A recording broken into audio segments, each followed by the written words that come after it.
Hello दोस्तों, देखिए कल हमने निबिड़ संकुलन पढ़ाया था। नहीं, कल हमने तुम्हारे लिए छिद्र कराए थे, अंतराकाशीय छिद्र या रिक्तियाँ। अब देखो हम अगली वीडियो लेके आए हैं और इस वीडियो में संकुलन क्षमता या संकुलन दक्षता को पढ़ाएंगे। और इस संकुलन क्षमता या संकुलन दक्षता में से कोई ना कोई एक क्वेश्चन जरूर आता है। अब देखो संकुलन क्षमता या संकुलन दक्षता होती क्या है? अवयवी कणों द्वारा घेरे गए स्थान का परसेंटेज। अवयवी कणों के द्वारा घेरे गए स्थान का परसेंटेज ही क्या कहलाता है?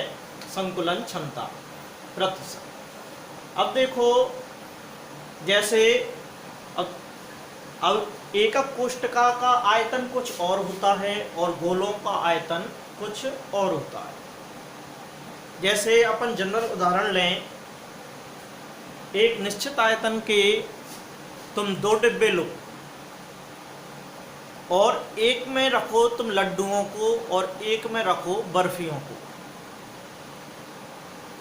तो ज्यादा कौन घेरेगा स्थान?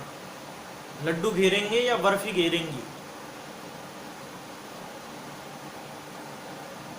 मेरे हिसाब से बर्फी घेरेंगी, और वास्तव में यही आंसर सही है, क्योंकि लड्डुओं को जब रखेंगे ना तो उनके बीच बीच में स्थान रिक्त रह जाएगा, बीच बीच में छोटे छोटे स्थान रह जाएंगे, तो वो गोले डिब्बे का पूरा आयतन ग्रहण नहीं करेंगे, जबकि बर्फी जो हैं उनके बीच में स्थान नहीं रहेगा। तो ज़्यादा संकुलन क्षमता किसकी हुई? ज़्यादा संकुलन क्षमता बर्फियों की हुई, ना कि लड्डुओं की। ठीक है कि नहीं? तो ऐसे ही ये है कि एक एकक कोष्ठका में गोले कितना आयतन ग्रहण करते हैं उसका परसेंटेज ही क्या कहलाता है? संकुलन क्षमता। और इसका सूत्र क्या होगा? एकक कोष्ठका में गोलों का आयतन और एकक कोष्ठका का आयतन, इनका अनुपात इंटू 100। तो ये इसका सूत्र है। अब देखो हम एक एक करके सभी संरचनाओं की संकुलन क्षमता को ज्ञात करेंगे, एक एक करके। हमने 3 संरचनाएं पढ़ी हैं, एससीसी, बीसीसी और सीसीपी या एफसीसी। अब इसमें अपन एक एक करके सबकी संकुलन क्षमता को ज्ञात करेंगे।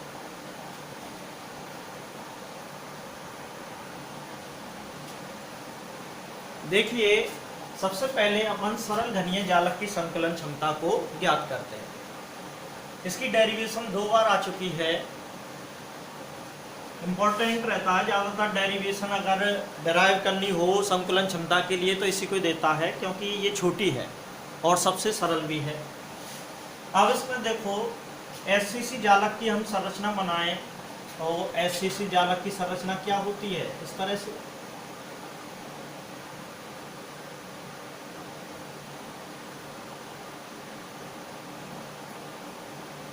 यही होती है भाई।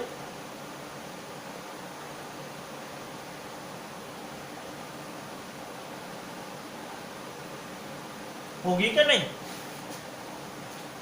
केवल कोने पर उपस्थित होते हैं अवयवी कण या गोले या जालक बिंदु। अब इसमें देखो ये गोले जो तुम्हें दूर दूर दिखाई दे रहे हैं ये वास्तव में दूर दूर नहीं है।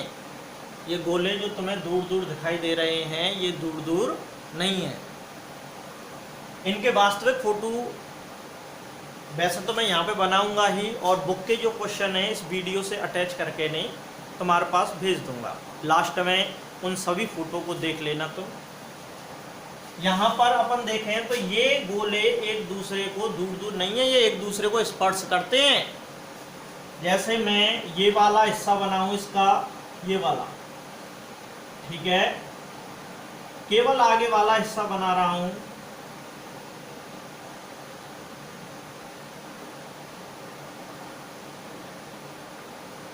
ये आगे वाला फलक बनाया है मैंने, तो ये गोले कुछ इस प्रकार होते हैं।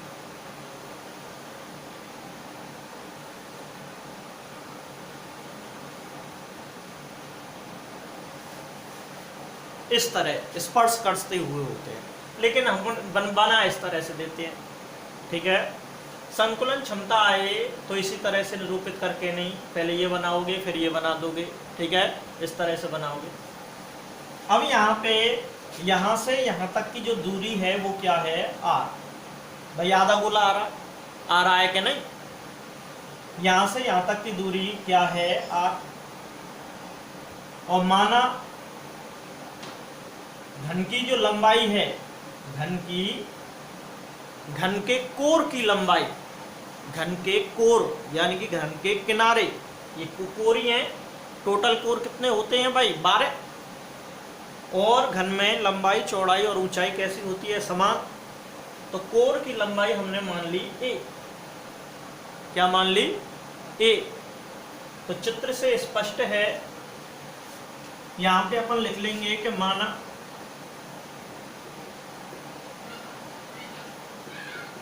गोलों की त्रिज्या बराबर r व कोर की लंबाई कितनी है, a। चित्र से स्पष्ट है, चित्र से क्या स्पष्ट है भाई, a बराबर कितने हो जाएंगे, 2r। एक r ये और एक r ये, तो a बराबर 2r। इस संबंध को याद रखेंगे, a बराबर 2r होता है। अब इसमें a क्या है, कोर की लंबाई, और r क्या है, त्रिज्या। a व r में संबंध आ गया। SCC में गोलों की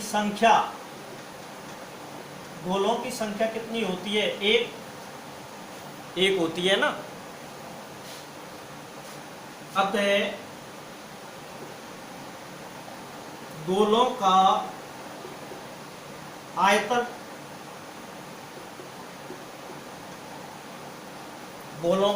कितना होगा, एक गोले का आयतन होता है 4/3 पाई r क्यूब, 4/3 पाई r क्यूब। तो देखो, और हमारे गोले टोटल कितने हैं, एक इंटू 4/3 पाई r क्यूब, तो बराबर 4/3 पाई r क्यूब। इतना ही आ जाएगा कि नहीं। एकक कोष्ठका का आयतन,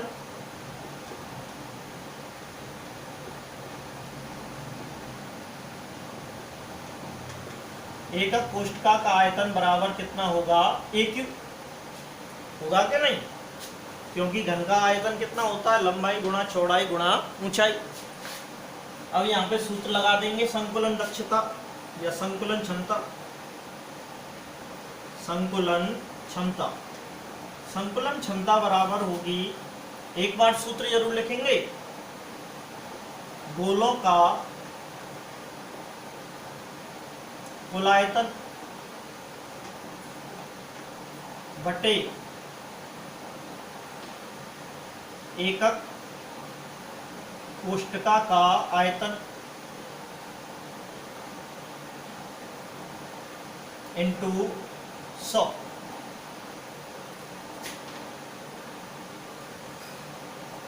गोलों का कुल आयतन निकालेंगे अपन, बराबर कितना होगा, 4/3 पाई r क्यूब बटे a क्यूब इंटू 100 बराबर 4 पाई r क्यूब।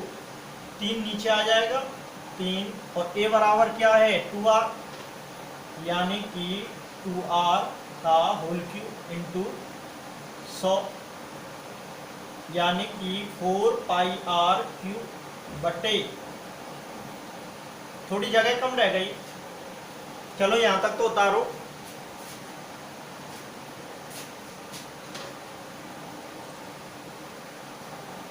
यहाँ तक तो उतार लो इसे।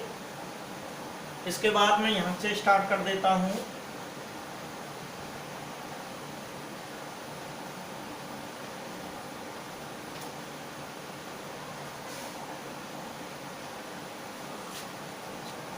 अब यहाँ पे अपन देखेंगे 4 पाई आर क्यूब बटे 3 इंटू 2 का क्यूब कितना हो जाएगा 8 और R cube into 100। R Q से आर क्यू कैंसिल हो गई और 4 से ये 2 बार कैंसिल हो गए, तो पाई बाई 6 इंटू 100। संकुलन क्षमता आती है, संकुलन क्षमता बराबर इस पूरी वैल्यू का जो मान आता है वो आता है 52.4%। कितना? 52.4%। तो अपन यूँ लिख सकते हैं एससीसी की संकुलन क्षमता या संकुलन दक्षता कितनी होती है 52.4। तो ये यहाँ तक डिराइव करने के लिए आता है, तो समझ गए होंगे। ठीक है, इसके बाद अगली डेरिवेशन देखता हूँ मैं।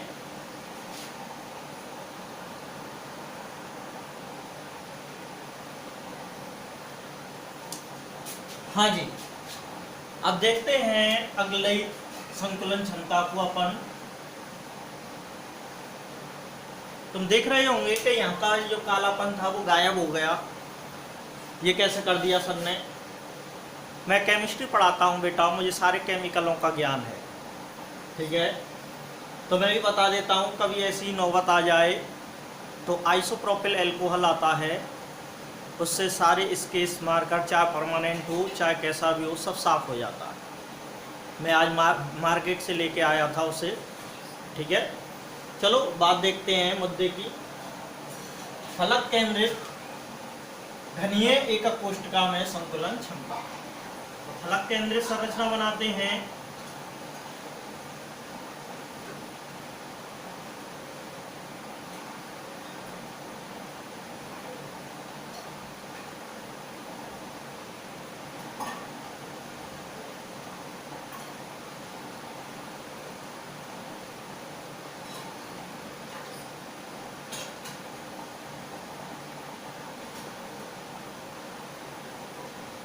ठीक है, एक आगे एक पीछे।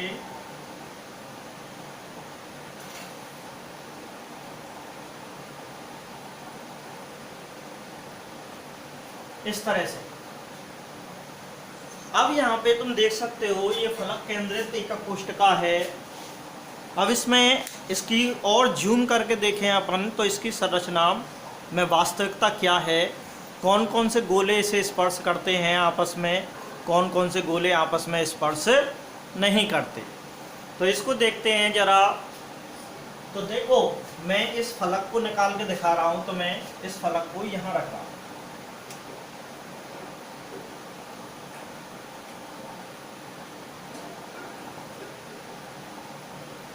ठीक है, इस फलक को मैंने यहां रख दिया।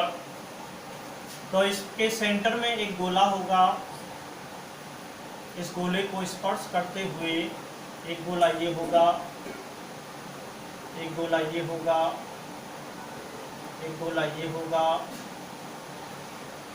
एक गोला ये होगा। तो तुम देख सकते हो इसमें कोने के गोले एक दूसरे को स्पर्श नहीं करते, लेकिन फलक विकर्ण के गोले एक दूसरे को स्पर्श करते हैं।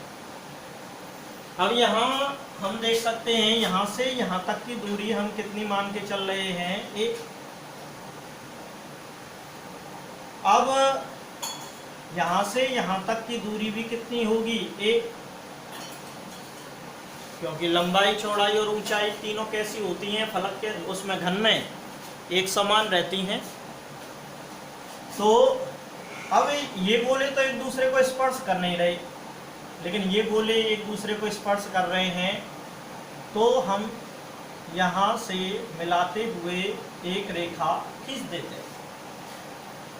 एक रेखा खींच देते हैं और यहाँ से यहाँ तक की दूरी r के पदों में, किसके पदों में, r के पदों में, ये यहाँ से यहाँ तक r, ये इसका सेंटर होगा, और यहाँ से यहाँ तक r, यहाँ से यहाँ तक r, और यहाँ से यहाँ तक r। भाई ये गोला है, ये बीच का गोला तो पूरा आ रहा है, लेकिन ये गोले कैसे आ रहे हैं, इसमें आधे आधे, तो इसका तो 2r आएगा भाई, दोनों r आ जाएंगे, और इसके इनके केवल r और r आएंगे। r के पदों में तो ये 4r होगी, लेकिन a के पदों में क्या होगी, पहले उसे ज्ञात करना पड़ेगा, a के पदों में कितनी आएगी। तो तुम देख सकते हो, मैं यहाँ पर एक त्रिभुज बन गया, इसको a, इसको b और इसको c, ABC ले लिया मैंने, और इस ABC त्रिभुज में अपन देखते हैं, यहाँ पे हेडिंग डाल लेंगे A व R में संबंध, डायरेक्ट कर लेंगे, कोई दिक्कत नहीं है, क्योंकि डेरिवेशन बड़ी है। यहाँ पे ऐसा नहीं लिखना है कि कोर की लंबाई ये है, परमाणु की त्रिज्या R है, ठीक है, वो तो उसी में शो कर दी और एग्जामिनर सब जानता है। अब यहाँ पे देखो त्रिभुज ABC में यहाँ से यहाँ तक की दूरी कितनी है, AC, AC स्क्वायर बराबर कितना हो जाएगा, AB square plus BC square, okay. AC square बराबर AB का मान कितना है, A, और BC का मान भी कितना है, A, तो AC स्क्वायर बराबर हो जाएगा 2A स्क्वायर, और यहाँ से AC बराबर निकालेंगे तो अंडर रूट 2A स्क्वायर, और AC बराबर हो जाएगा रूट 2A, AC बराबर रूट 2A, A के पदों में कितना है, रूट 2A AC, और AC बराबर ये क्या है, R के पदों में 4R, R के पदों में ही क्या है, ये 4R, R के पदों में तो 4R है, और A के पदों में कितनी निकल के आई है, AC, रूट 2A। तो दोनों को हम बराबर रख सकते हैं, यानी कि 4R बराबर कितना हो जाएगा, रूट 2A, तो R बराबर कितना हो जाएगा, रूट 2A बटे 4, और ऊपर और नीचे अपन 2 का गुणा कर दें, रूट 2 का, 2 का नहीं, किसका, रूट 2 का, यानी कि R बराबर रूट 2 गुणा रूट 2A बटे रूट 2 इंटू 4, यही हो जाएगा। R बराबर रूट 2 और रूट 2 यानी कि 2A, और ये हो जाएगा रूट 2 4, 2 से ये 2 बार कैंसिल हो जाएगा, तो R बराबर हो जाएगा A बटे 2 रूट 2, तो A बराबर हो जाएगा 2 रूट 2R। कितना आ गया, A और R में संबंध, A बराबर 2 रूट 2R, ठीक है। अब अपन संकलन क्षमता का सूत्र लगाएंगे, संकुलन क्षमता बराबर गोलों का आयतन बटे एकक कोष्ठका का आयतन,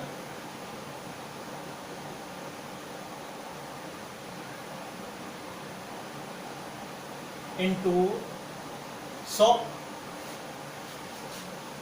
अब यहाँ पर FCC या CCP संरचना में टोटल गोले कितने होते हैं, 4।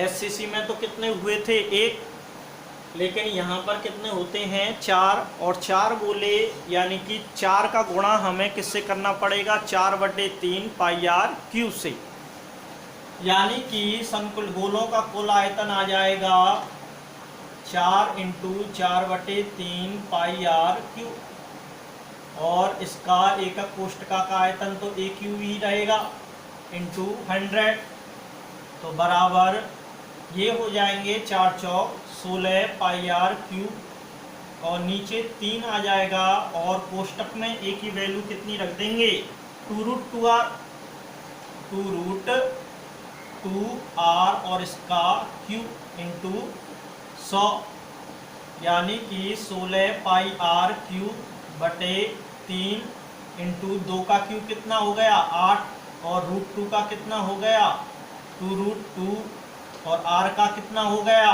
आर क्यू और इंटू 100। ठीक है, 2 का 8, √2 का 2√2 और r का आर क्यू, तो r से r कैंसिल हो जाएगा, 8 से ये 2 बार कैंसिल हो जाएगा, और 2 से 2 कैंसिल हो जाएगा, तो कितना आ गया भाई π/3 √2 इंटू 100 आ जाएगा कि नहीं। इसकी पूरी की वैल्यू होती है 74%, कितने 74%, तो हम लिख सकते हैं कि FCC या CCP में संकुलन क्षमता बराबर कितनी होती है 74%।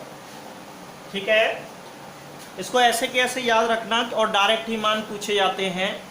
ओके, ऐसा मत करना कि इसको कैलकुलेट करने लग जाओ, पूरा पीरियड पूरा बोर्ड का पेपर इस कैलकुलेशन में निकल जाएगी और फिर भी सही आया कि नहीं आया, क्योंकि इतनी तुम्हारी गणित मजबूत है मुझे पता है। ठीक है कि नहीं, तो ऐसे डायरेक्ट ही याद रखना अच्छा रहेगा। तो FCC में संकुलन क्षमता कितनी निकल के आती है 74%। ओके, अब एक और संरचना लेते हैं अपन। देखो अगली संरचना में अपन देखते हैं काय केंद्रित या अंतः केंद्रित घनीय एकक कोष्ठका में संकुलन क्षमता, यानी कि BCC में संकुलन क्षमता। ये आज तक नहीं आई है और सबसे जटिल भी यही है, क्योंकि इसमें हमें 2 बार पाइथागोरस प्रमेय लगानी पड़ती है। पहले तो इसकी संरचना देखें। ये संरचना जानते ही हो, कोनों के साथ साथ एक अंतः केंद्र में भी उपस्थित होता है।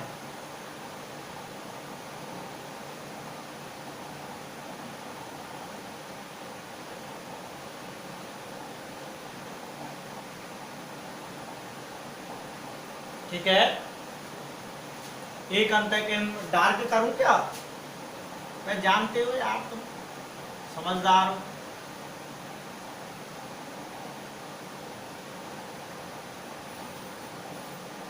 ठीक है, अब देखो इसमें क्या होता है, कोने के गोले तो एक दूसरे को स्पर्श ही नहीं करते।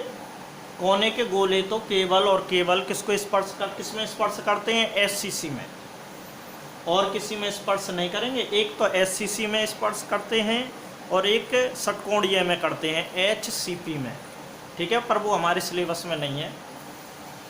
तो काय केंद्रित या अंतः केंद्रित में कोनों के साथ साथ एक केंद्र में भी उपस्थित होता है। कोने के गोले एक दूसरे को स्पर्श नहीं करेंगे, लेकिन काय विकर्ण, अब फलक पे तो है नहीं तो फलक विकर्ण के स्पर्श कर जाते। काय विकर्ण ये, और ये बिल्कुल गोला सेंटर में है।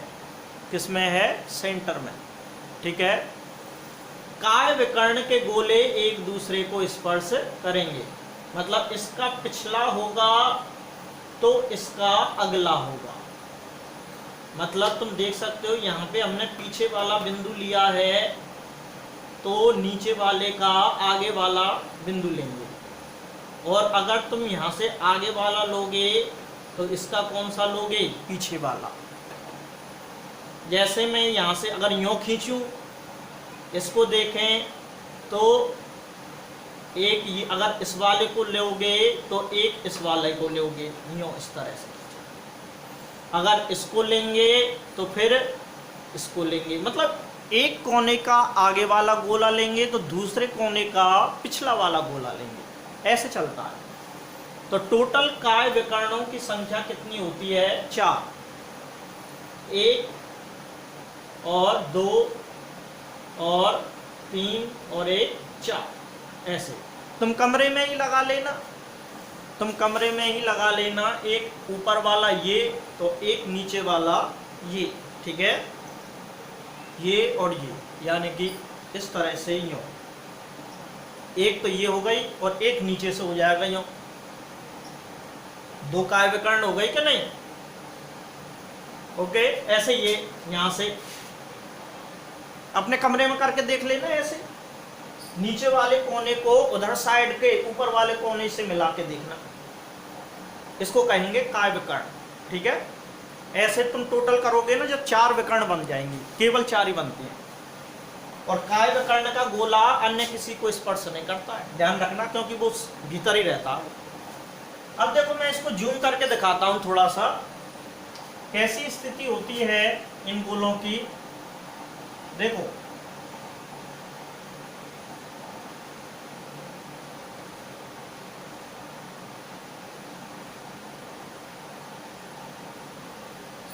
ये गोला बिल्कुल सेंटर में होता है,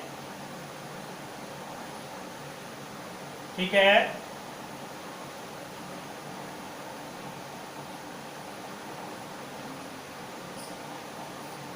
एक विकर्ण ही बना लेता हूं, इसका पीछे का ले लिया, यानी कि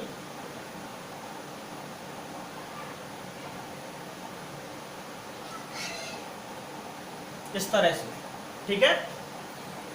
अब इसे और जूम करके दिखाऊं मैं, तो देखो एक तो ये है, यानी कि नीचे वाला हिस्सा बाहर निकाल रहा हूं मैं,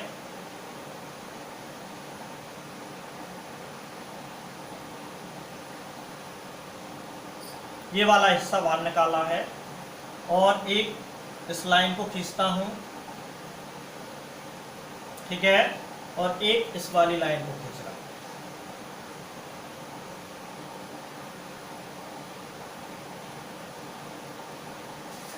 ये इस तरह से स्थिति बनी है भाई, ठीक है। अब तुम देखो यहां से यहां तक की दूरी ए है, ये तो कोर की लंबाइयां ही हैं, ये सब बराबर होंगी, ये भी कितनी होगी? ए, यहां से यहां तक ये भी ए रहेगी, ठीक है। लेकिन मुझे ये वाली विकर्ण चाहिए, कौन सी वाली? ये वाली विकर्ण, ये वाली विकर्ण चाहिए, तो मुझे यहाँ पर एक डॉटेड लाइन खींचनी पड़ेगी कि नहीं? अब यहाँ पे इस 2 त्रिभुज बनेंगे भाई, ए बी और सी, और यहाँ पे क्या ले लेता हूँ? डी। तो एक त्रिभुज तो ये बना, देखो एक त्रिभुज तो ये बना, ए बी सी, और दूसरा त्रिभुज कौन सा बना? बी सी डी, इस तरह से 2 त्रिभुज बन गए। ये वाला भी त्रिभुज है होने को, तो पर इससे काम चल, इसकी कोई ज़रूरत नहीं है, इसी से काम चल जाएगा, ये भी बराबर ही आएगा, चाहे ये त्रिभुज ले लो चाहे ये त्रिभुज ले लो। तो पहले तो हम इस त्रिभुज की सहायता से ये वाली लंबाई ज्ञात करेंगे, यहाँ से यहाँ तक, ठीक है। तो यहाँ से यहाँ तक की दूरी ज्ञात करते हैं, पहले वही पाइथागोरस प्रमेय लगा देंगे। त्रिभुज BCD में, त्रिभुज BCD में BC स्क्वायर बराबर कितना होगा? BD square plus CD square, BC square बराबर BD स्क्वायर, यानी कि A square plus A square तो यानी कि BC स्क्वायर बराबर कितना हो जाएगा 2A स्क्वायर, और BC बराबर यानी कि √2A स्क्वायर, तो BC बराबर हो जाएगा √2A हो जाएगा। तो यहां से यहां तक की दूरी, यहां से यहां तक की दूरी कितनी है √2A, कितनी है √2A, तो ये दूरी √2A है भाई, तो ये दूरी A है। तो अब इस दूरी को अपन ज्ञात कर सकते हैं कि नहीं। तो त्रिभुज ABC में, त्रिभुज ABC में AC स्क्वायर बराबर AB स्क्वायर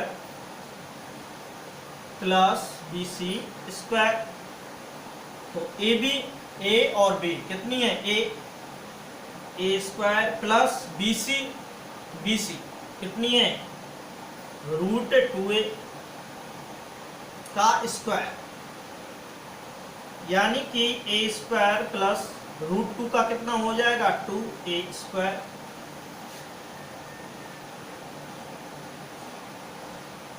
तो यहाँ पे अपन देखते हैं AC स्क्वायर बराबर कितना हो जाएगा 3A स्क्वायर, तो AC बराबर कितना √3A स्क्वायर, तो AC बराबर √3A, यही बात हो जाएगी। यानी कि यहां से यहां तक की दूरी कितनी है √3A, ये दूरी कितनी निकल के आई √3A।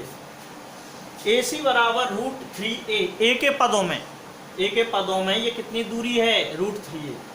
तुम सोच रहे होंगे साहब इसको क्यों निकाल लो, AC से निकाल लो। भाई गोले जहां स्पर्श करते हैं वहीं से A की वैल्यू निकाली जाती है, गोले जिस जगह स्पर्श करते हैं वहीं A की वैल्यू निकाली जा सकती है, और दूसरी जगह A की वैल्यू हम नहीं निकालेंगे, क्योंकि हमें A और R में संबंध स्थापित करना पड़ता है पहले, तभी तो वो कैंसिल हो पाएंगे एक दूसरे से। तो इस वजह से जहाँ जहाँ वो स्पर्श करते हैं उसी की सहायता से अपन A में संबंध निकालते हैं। अब इसमें देखो A के पदों में तो AC की दूरी कितनी आई √3A, और R के पदों में तो वही 4R हो जाएगी। भाई ये यहाँ से यहाँ तक R, यहाँ से यहाँ तक R, यहाँ से यहाँ तक R, और यहाँ से यहाँ तक R, 1R 2R 3R 4R 4R हो गई। तो AC बराबर हो जाएगी 4R R के पदों में, ठीक है, R के पदों में 4R है।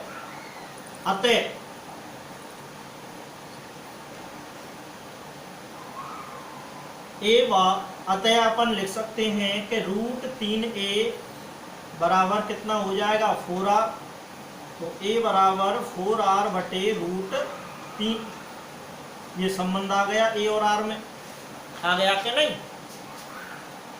तो इस तरह से ये संबंध आ गया। तो अब अपन संकुलन क्षमता निकाल सकते हैं। संकुलन क्षमता का सूत्र लिखेंगे। देखिए संकुलन क्षमता का सूत्र लिख दिया हमने, गोलों का आयतन बटे एकक कोष्ठका का आयतन, एकक कोष्ठका है ये ध्यान रखना। और तो संकुलन क्षमता बराबर BCC में गोलों की संख्या कितनी होती है टोटल 2, यानी कि 2 × 4/3 πr³ और बटे AQ और इंटू 100।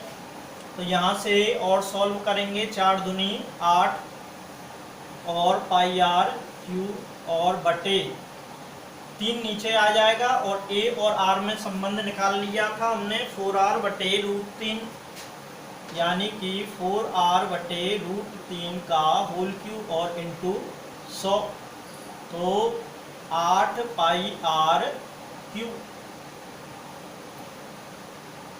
और इंटू 100 बटे 3 यही रहेगा, और इसका 4 × 4 × 4 और R³ और बटे 3√3, ठीक है। अब यहाँ से R³ कैंसिल हो गया, 4 से ये कितनी बार कैंसिल हो गया, 4 दूनी 8 और 2 दूनी 4, ठीक है। और 3 से ये 3 कैंसिल हो गया, √3 कहाँ गया, ऊपर, यानी कि π√3 बटे ये √3 ऊपर आ जाएगा।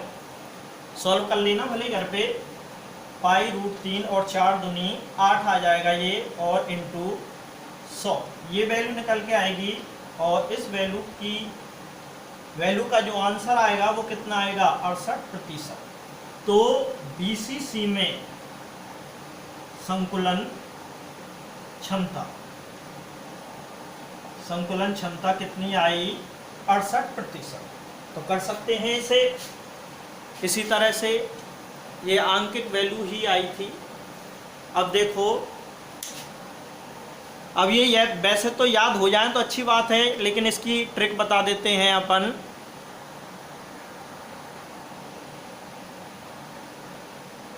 हाँ भाई देखो, एससीसी में 52.4, इसको कैसे याद रखोगे, सर्प दौचा,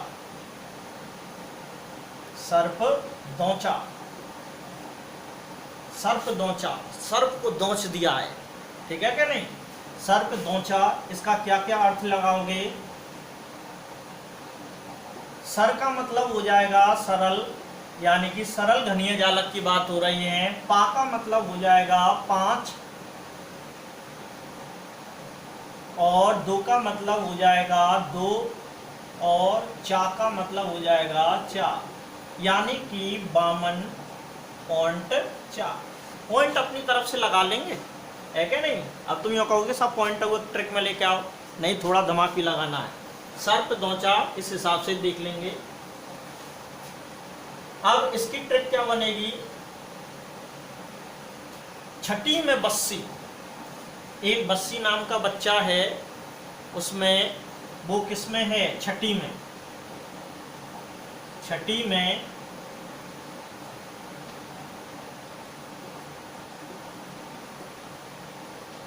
में बस्सी, यानी कि 6, 8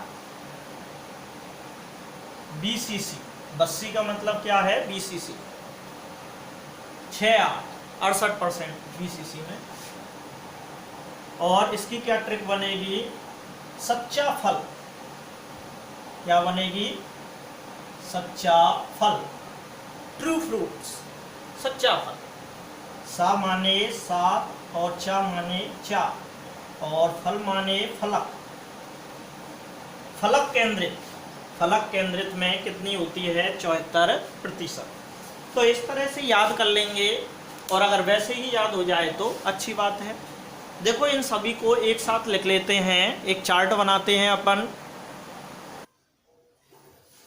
देखो अब हम इसमें संबंध निकालते हैं, इन सभी को एक जगह चार्ट में लिख लेंगे। ये हमने चार्ट बना लिया है, ये एससीसी, बीसीसी, एफसीसी या सीसीपी और एचसीपी।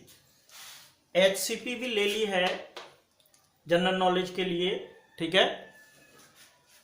परमाणुओं की संख्या एचसीसी में कितनी होती है, 1, बीसीसी में 2, और एफसीसी में 4, और एचसीपी में 6,